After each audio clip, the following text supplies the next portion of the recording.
You have disobeyed. Now, leave this place forever.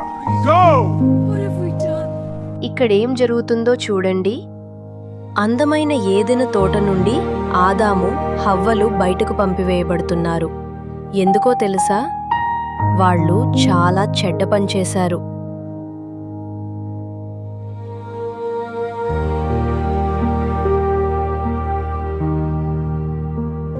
అందుకే యెహోవా దేవుడు వాళ్ళను శిక్షించాడు. ఆదాము హవ్వలు చేసిన ఆ చెడ్డ పని ఏమిటో మీకు తెలుసా? దేవుడు చెయ్యవద్దన్న పనినే వాళ్ళు చేశారు. From the tree of the knowledge of good and evil, thou shalt not eat. తోటలోని చెట్ల నుండి ఆహారం తినవచ్చని దేవుడు వాళ్లతో చెప్పాడు. కాని ఒక్క చెట్టు నుండి మాత్రం వాళ్ళు తినకూడదని, అలా తింటే చనిపోతారని దేవుడు చెప్పాడు. ఆ చెట్టును ఆయన తన స్వంత దానిగా ఉంచుకున్నాడు. వేరే వాళ్ళదేదైనా తీసుకోవడం తప్పని మనకు తెలుసు కదా. అసలు ఏమి జరిగింది?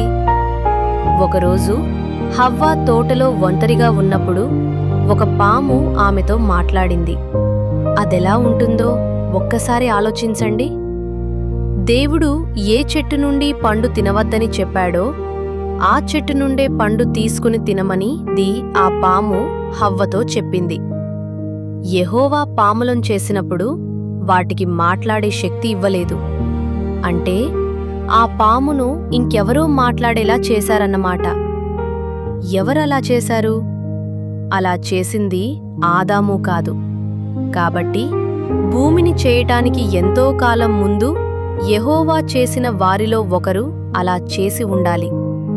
వాళ్ళు దూతలు. వాళ్లను మనం చూడలేం. అలా చేసిన దూత చాలా అహంకారిగా తయారయ్యాడు. తాను కూడా దేవునిలా పరిపాలకుడినవ్వాలని అతను అనుకున్నాడు.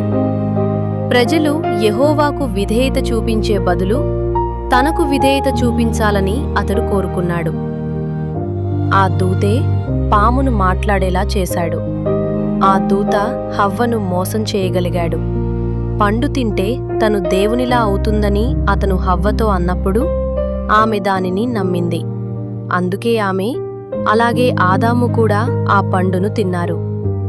ఆదాము హవ్వలు దేవునికి అలా అవిధేయులైనందువల్లనే వాళ్ళు తమ అందమైన గృహాన్ని పోగొట్టుకున్నారు.